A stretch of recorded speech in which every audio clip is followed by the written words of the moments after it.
그래서 글로벌 천연두 퇴치라는 그림을 제가 가지고 왔는데요. 약 150년 만에 에드워드 제너가 우두법을 이야기한 지 150년 만에 1952년에서는 노스 아메리카에서, 그다음에 1953년에는 유럽에서, 1972년에는 사우스 아메리카, 1975년에는 아시아, 1977년에 아프리카에서 이제 더 이상 천연두는 존재하지 않는다고 공표를 하게 됩니다. 그래서 WHO에서는 1980년에 더 이상 이 지구상에 천연두에 감염 환자는 없다라고 공표를 땅땅땅 하게 되죠. 현재 이 천연두 바이러스는 제가 일하고 있는 미국 질병관리예방센터와 러시아에 있는 국립연구소에서 소장을 하고 있습니다. 만약의 사태를 대비해서 우리가 천연두에 대한 변종이나 혹은 동물의 천연두가 사람으로 옮겨오거나 혹은 바이오 테러에 쓰이거나 뭐 이러한 여러 가지 상황에 대비해서 나중에 언제든지 백신을 만들기 위해서 현재 보관을 하고 있습니다. 이 아까 1800년대에 에드워드 제너의 백신 우두법이 만들어졌다고 그랬잖아요. 그래서 그 이후에 보면 1750년대에는 30대 중반이던 기대 수명이 1800년대 중반에 오면서 이렇게 기하급수적으로 올라가는 것을 볼 수 있습니다. 그래서 우리는 백신 접종으로 인해서 기대 수명이 굉장히 증가가 된 거고요. 그래서 여기 보시면 1850년대부터 1950년대까지 60대에서 70대까지 올라가게 되죠. 물론 이제 현재는 백신 이외에 다른 의학적인 그런 효과로 인해서 훨씬 더 오래 살긴 하지만 인류가 가장 힘든 시기에 기대 수명을 높일 수 있었던 이유는 이 백신의 효과라고 볼 수 있습니다. 백신은 아까 뭐 제가 앞에서도 말씀드렸지만 우리 몸속에 특정 병원체에 대한 항체가 있다면 언제든지 그 병원체가 들어왔을 때 반응을 할 수 있지만 새로운 병원체가 들어왔는데 거기에 대한 항체가 없다. 그러면 우리가 반응을 하거나 예방을 하거나 뭐 할 수 없겠죠. 그래서 백신이란 것은 특정한 그러한 병원체에 대해서 그거를 방어할 수 있는 항체를 만들어내는 게 이제 결국 백신이 되겠죠. 백신의 종류를 잠깐 이야기하자면 이제 코로나 때문에 전 세계에 있는 모든 사람들의 백신의 종류를 이제 굉장히 잘 알고 있죠. 제가 몇 가지 더 첨부해서 여러분이 알고 있는 것도 몇 가지 더 첨부해서 말씀을 드리자면 이제 라이브 어테뉴이트 생백신을 얘기합니다. 약독화 생백신이라고 해서 실제로 바이러스나 박테리아가 살아 있어요. 활성이 있어요. 보시면 여기 유전자도 있고요. 실제 바이러스의 이러한 단백질도 그대로 있죠. 그래서 약하게 우리 몸속에 들어가서 감염이 되면서 우리 몸속에 있는 면역을 활성화시키는 그런 역할을 합니다. 두 번째는 사백신을 얘기를 합니다. 사백신은 바이러스의 활성을 없애는 거예요. 열을 가한다든지 아니면 포르말린 같은 그런 화학적인 방법을 통해서 바이러스의 활성을 없앤 백신을 이제 넣어주게 되는 거고요. 그 다음에 톡소이드라는 것은 특정 박테리아들은 독소를 분비를 합니다. 그래서 그 독소에 대한 백신을 만드는 경우가 이제 톡소이드 백신이라는 게 있고요. 서브유닛 백신이라는 것은 여기 보시면 여러분 잘 아시죠? 이제 스파이크 프로테인이라고 스파이크 단백질이라고 바이러스가 우리 체내로 들어갈 때 우리 체내에 있는 수용체와 결합하는 부분에 대한 것만 그런 단백질만 합성을 해서 넣어주는 거고요. 노바백스 최근에 승인된 노바백스 백신이 이 서브유닛 백신 중에 하나입니다. 바이러스 라이크 파티클이라는 것은 바이러스 유사 구조 백신이라고 얘기를 하고요. 여기 앞에 라이브 백신과 비교를 해보면 안에 유전자가 없죠. 그러니까 껍데기만 있는 그런 백신이라고 보시면 돼요. 그래서 바이러스의 껍데기만 가지고 있는 백신이고요. 또 다른 거는 이제 그 세균의 그런 세포막을 이용을 하고 그 세포막에 특정 바이러스나 박테리아의 그 항원을 이렇게 붙여주는 이러한 백신도 있고요. 혹은 이제 특히 이제 박테리아 같은 경우에는 당 단백질로 이루어지는데 그 당 단백질에 대한 백신도 만들 수 있고요. 또 이제 바이럴 벡터라고 해서 여러분 많이 들어보신 아스트라제네카 백신이 아데노바이러스라는 바이러스를 벡터 즉 이렇게 옮기기 위한 수단으로 유전자를 옮기기 위한 수단으로 사용을 하는 겁니다. 그래서 여러분이 맞으신 아스트라제네카 백신이 이 방법을 이용한 것이고요. 이 뉴클레릭 액시드 백신은 유전자 백신이라고 하죠. 그래서 DNA 백신도 있고 파이자나 모더나 같은 RNA 백신도 있습니다. RNA 백신 같은 경우에는 굉장히 불안정하기 때문에 리피드 나노 파티클이라는 이런 구조체 안에다 RNA를 집어넣어서 우리 체내로 이동을 시키게 되죠. 박테리아 벡터라는 것은 앞에 아스트라제네카 백신 제가 얘기했던 것처럼 박테리아를 그런 벡터로 사용하는 그런 백신을 얘기를 하고요. 또 안티젠 프리젠팅 셀이라는 것은 항원 제시 세포라고 해서 우리 몸속에서 가장 먼저 반응을 하게 되는, 외부 물질이 들어서 가장 먼저 반응을 하게 되는 세포인데, 이런 세포를 활성화시켜서 백신으로 사용을 하기도 합니다. 굉장히 종류가 많죠.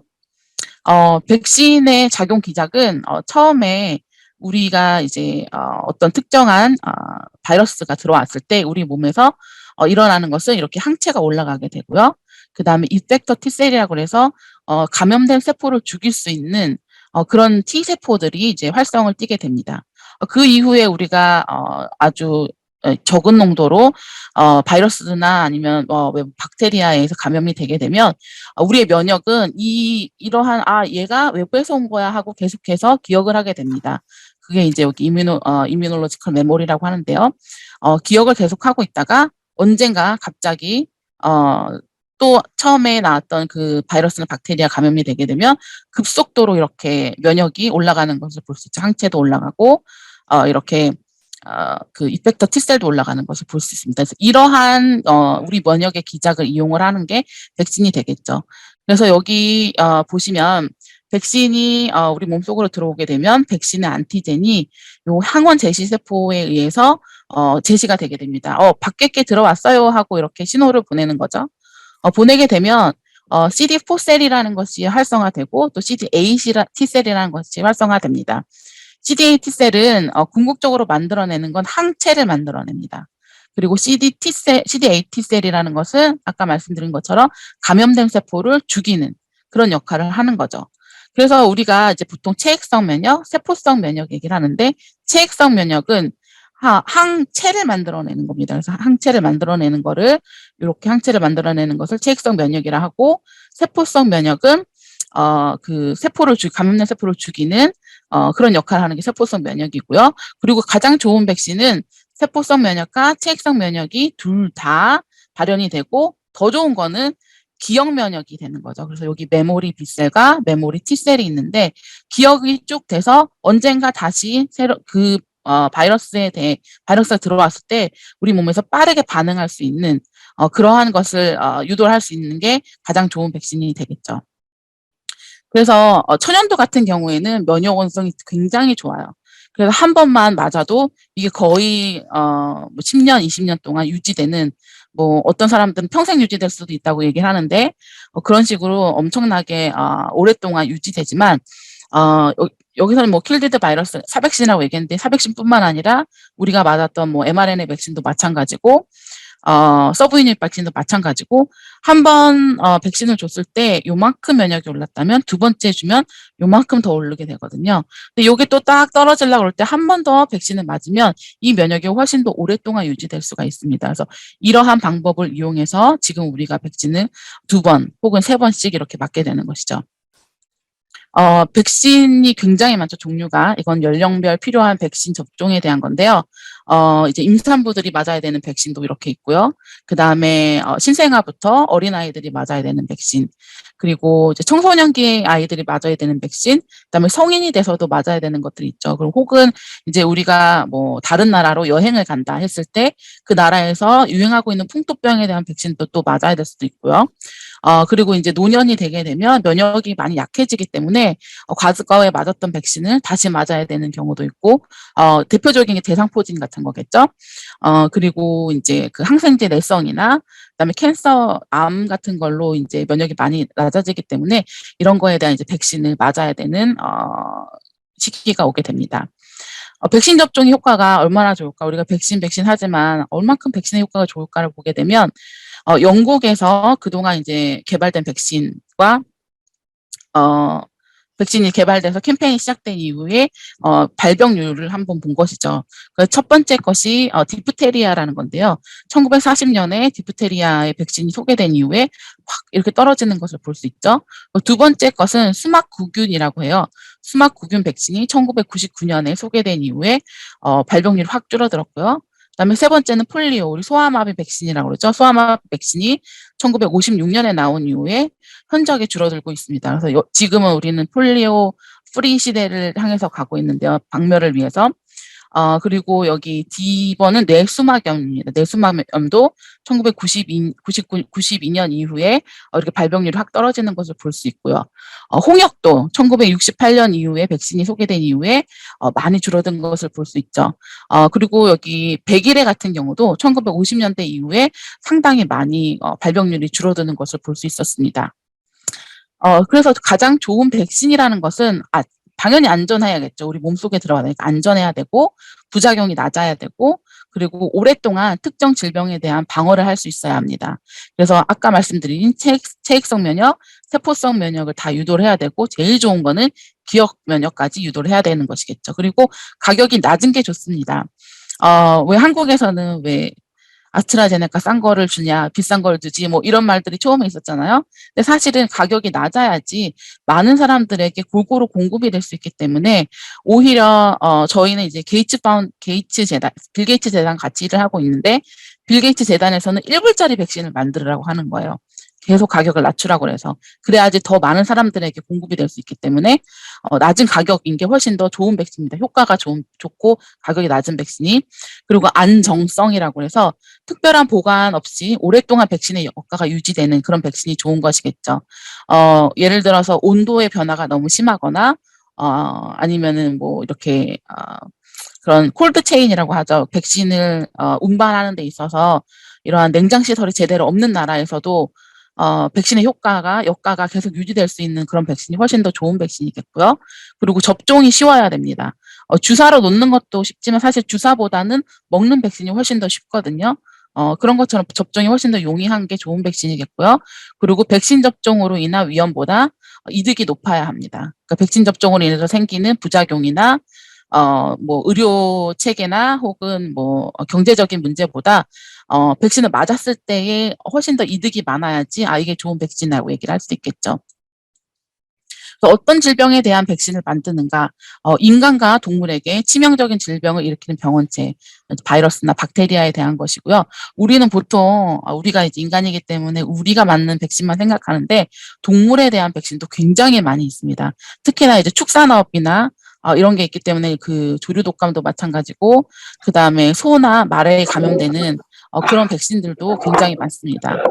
그리고 병원체가 감염될 수 있는 인구의 폭이 넓은 경우, 그러니까 물론 소아에만 감염되는 것도 있겠지만 소아 말고 전 연령이 감염되는 백신이라고 그러면 훨씬 더 많은 백신 회사들이나 연구자들이 뛰어들어서 연구를 하겠죠.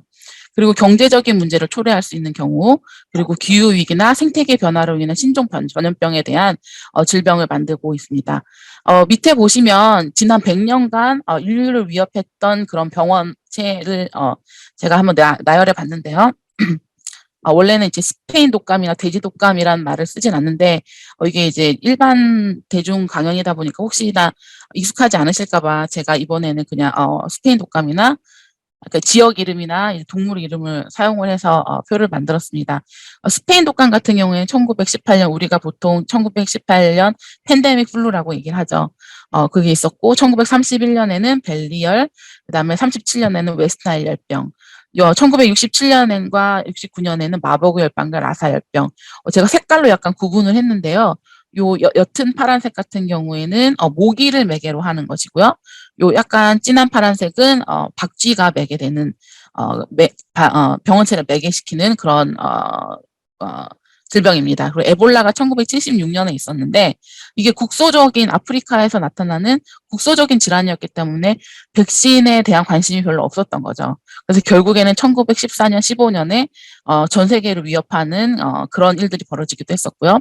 그리고 1981년에 이제 HIV, 에이즈가 있었고 그다음에 1990년대 들어오면서 조류독감, 그다음에 니파 열병, 돼지독감, 그다음에 사스와 메르스, 지카 바이러스가 있었고요.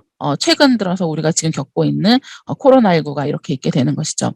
저희 이 동그라미 빨간 동그라미 친 이런 질병들은 아직까지 승인된 백신이 없는 질병입니다. 우리가 지난 100년간 겪었고 위협이 된다는 건 알았지만 아직까지 여기에 대한 백신이 승인된 적이 없습니다. 물론 여러 가지 이유가 있겠지만 국소적으로 특정 지역에서만 유행하고 말았다든지 특히 뭐 모기나 이제 그